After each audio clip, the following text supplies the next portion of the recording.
Hello everyone, my name is Tori and I'm the Executive Director for the Enid Symphony Orchestra.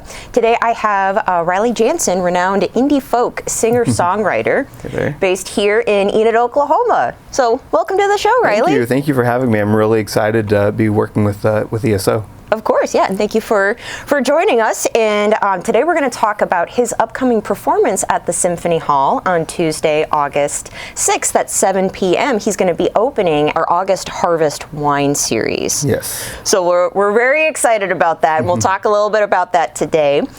Before we kind of start today's program, I'd like to thank our sponsors for the Harvest Wine Series. So I'd like to thank Edward Jones. They're our presenting sponsor, and we've been doing the Edward Jones Harvest Wine Series for the past several years now. So we're very excited to continue that tradition. I'd also like to thank our Symphony season supporters, Park Avenue Thrift right here in Enid, the Oklahoma Arts Council, and the National Endowment for the Arts. Very good.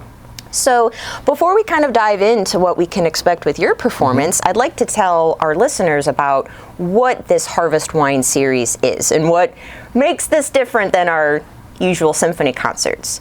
So of course every year the Symphony presents our subscription series, which they're our standard orchestra concerts. They start in September and go through April. And so we weren't really doing much in the summer outside of our 4th of July concert, which we just had last month. It was very fun. Very good. Yeah. And so in August of each year, we present a series of smaller solo or chamber concerts. And this is our opportunity to showcase wonderful guest artists outside of the standard orchestra concert. So these are smaller, these are more intimate, these are very casual concerts. And so we've got 4 of them this upcoming month. All of the concerts start at 7 p.m. Tickets are only $15. And we call it Harvest Wine because with each ticket that you purchase, you get a free glass of wine. So fun nights to be had by all. Yes. So opening our series this year will be Riley. And so Riley, could you tell us, before we talk about the concert, just a little bit about like yourself, your background, sort of what you're doing here in Enid? Yeah, so I was actually born and raised 40 miles from here in Okeen, Oklahoma. Okay. So even small town, Enid was a big city to me. Yeah. But then I moved here in high school, and so I didn't really fit in Okeen because I was kind of a weird little punk kid. So a skateboarder there. And then I moved to Enid, and I kind of found my people really quick. And then I moved to Stillwater to pursue music, ironically, because my whole band went to school there. And then that all went really well. I got to travel the whole country on tour and ended up working in a lot of studios, helping other people produce music. And then a time came whenever my wife and I decided to move back to Enid for a while to save up money to move to Tulsa, because at the time that's kind of where everything was happening. And that was right about the time that First Fridays were kicking off in Enid. Yeah. And we kind of fell in love with Enid, and we ended up staying here and opening up our own store that we ran for 12 years and just kind of became part of the fabric of Enid, and we just love it here. Oh, cool. Yeah. Yeah, that's very, very exciting. So you really, you've been in this, you are Enid grown, this has been your home. Yeah. Yeah, no, it's, even before I lived here, we would come here all the time, and it was, especially for somebody from a smaller town like I was, it was kind of where the things were that you were going to do that were fun. Yeah. So, the big city. Yeah, the big old city. And I've been to much larger cities now, but this is definitely my home. So. And so do you still get a chance to do a lot of music here in Enid? And what else do you do here in Enid? Yeah, so I do play a lot of music. Yeah. And of course, that's why I'm doing the show. Yeah. But I also, my wife and I just like to be servants to our community. Yeah. So we both work for nonprofits and just really love our city. But musically, for a long time, I play a very specific type of music where an attentive audience is very helpful, because I tend to blend in too much at a brewery or something like that. So I've been really fortunate in Enid to be able to find quite a few opportunities that suit my musical style. Yeah. So, and this is definitely, the ultimate version of that. Yeah. Yeah. And you'll be performing in our Symphony Hall. Yes. Which is, I know we're somehow able to fit a full-size orchestra in there. Props to our site manager for making that happen. Yeah. The arrangement.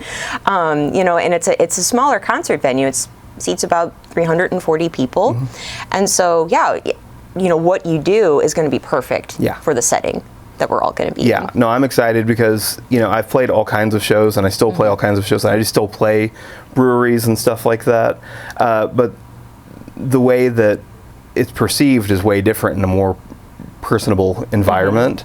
And, at a brewery I might blend in, but whenever I play at I've played quite a few gigs at the church at Heritage Village, and there people are crying whenever I'm playing. Yeah. So it's really cool to have an attentive crowd for that. So I always figure my set's kind of 60% laughter, 40% crying. Yeah. Only partially from me.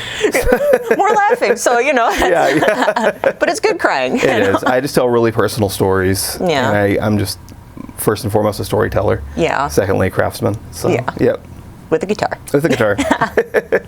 So what are some sorts of things that listeners can expect at your concert next Tuesday? Yeah, so I just, I'm a singer-songwriter, and this time around I'm just doing guitar and vocals. And I play all original music, and it's all kind of stories from my life, or just, things that I've observed in the world.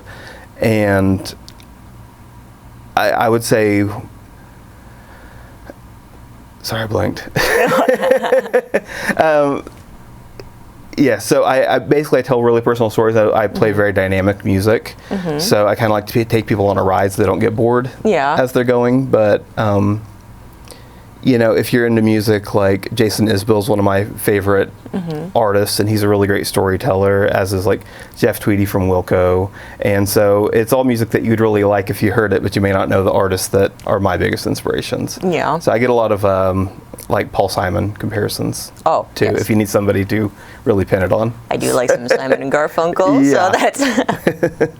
And you've actually you've produced and published several albums that are online and also several singles. Are you going to be doing any of those songs as well, or is it going to be very specific to this concert original compositions? It'll be basically what I think is going to translate best in the room from my whole catalog. Okay. So I have something like 80 songs that I perform fairly regularly. Yeah. So I'll be picking my top 12. Yeah.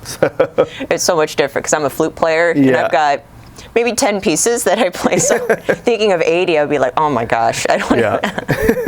Luckily, it's just me managing me. Yeah, there you go. Nice, cool. And so, you kind of delved into this a little bit earlier, kind of with your history of getting into music and sort of the style that you bring to each performance. As a child, how did you get into singing and songwriting in particular, and how have you kind of crafted your musical style over time? Yeah, so I was really fortunate to be raised in a home where my dad was a musician, or he's still a musician, and then my grandpa was also a guitar player, so there were just always instruments around. And the first time that I remember considering myself a musician was whenever I would probably say 4, and I realized I could pick out the rhythm of Twinkle Twinkle Little Star. No notes or anything, just the rhythm. Yeah. From that day on, I called myself a guitar player. Yeah. So, and then I really, got the passion for it whenever I was 12. So I guess I've been, performing and writing songs for about 25 years now. So way over half my life. But yeah, I've kind of came across my style just from, I blame it mostly on my ADHD because I don't really have patience to learn other people's music. So I just keep going further and further down the rabbit hole of my own soul.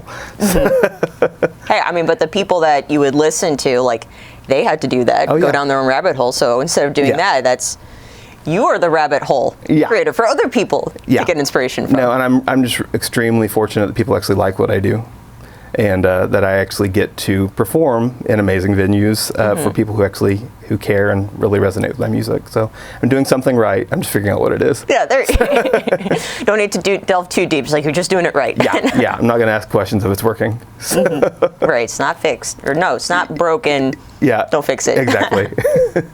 Now, do you find that Enid is like a great community to have musical performances? Like, is this kind of like your favorite place to perform, or do you perform a lot outside of Enid as well? So I really do think Enid's a great place to make music. Mostly, there's some really passionate people about art, and especially local art, and they tend to follow me around kind of wherever I play. So I'm really lucky to have those people.